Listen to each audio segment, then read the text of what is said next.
Welcome to absolute physics. Students, हम आज आपके सामने एक्सपेरिमेंट परफॉर्म करेंगे to find the resistance of the voltmeter without graph. सबसे पहले हम बात करेंगे अपरेटस की, जिसमें हमें एक अदद बैटरी चाहिए, एक अदद रेजिस्टेंस बॉक्स, एक अदद key to use as a switch, voltmeter and rheostat,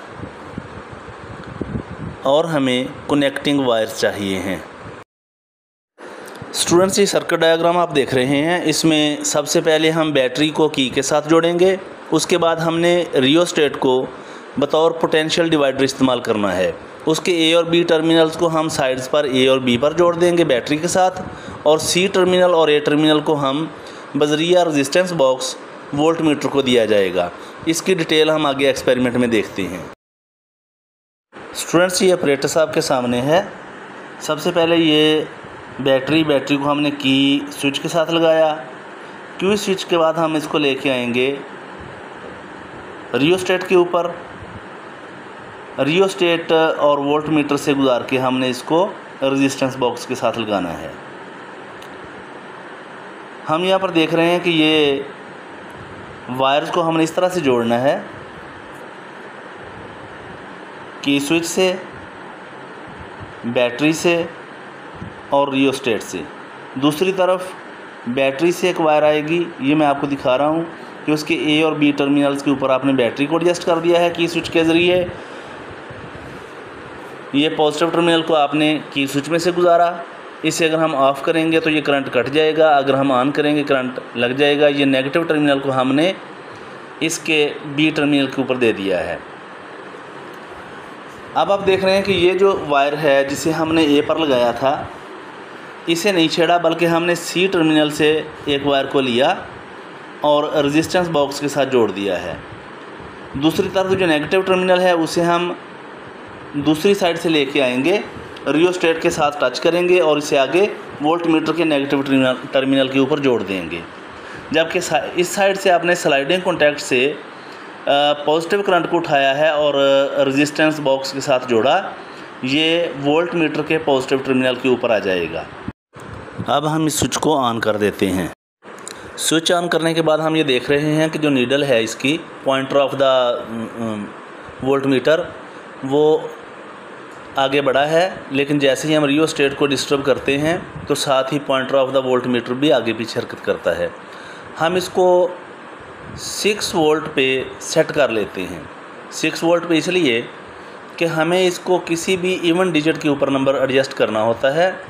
उसके बाद हम रेजिस्टेंस बॉक्स के अंदर से कीज़ निकालेंगे और इसको हाफ डिफ्लेक्शन पर लेकर आएंगे।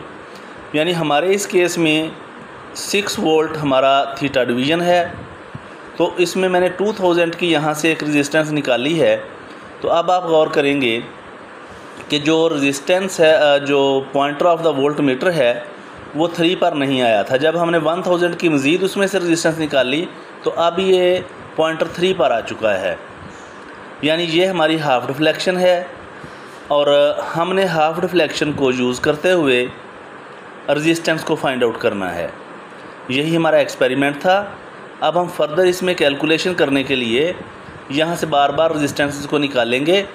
आप ये देख रहे हैं कि यहाँ पर से हमने 3000 ओहम रेजिस्टेंस को निकाल रखा है, जबकि दूसरी तरफ जो वोल्टमीटर है उसकी नीडल इस वक्त 3 पे नज़र आ रही है, जबकि उसकी जो resistance return over the voltmeter है वो है 2.9 के, मीन 2900 रेजिस्टेंस है इसकी, 929 ओहम इसकी रेजिस्टेंस है।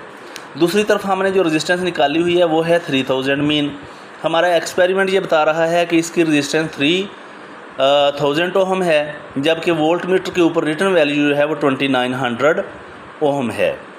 तो हमने इसको अपनी मर्ज़ी से रीएडजस्ट नहीं करना।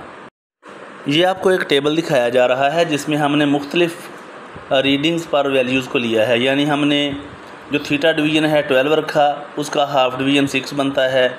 इस तरह से 16 और 8, 20 एंड 10, 24, 12, 26, 13, तो मुख्तलिफ वैल्यूज़ रखने के बावजूद हमारे पास जो रीडिंग आ रही है वो कभी 2900 आ रही है, 2950 आ रही है और 3000 आ रही है।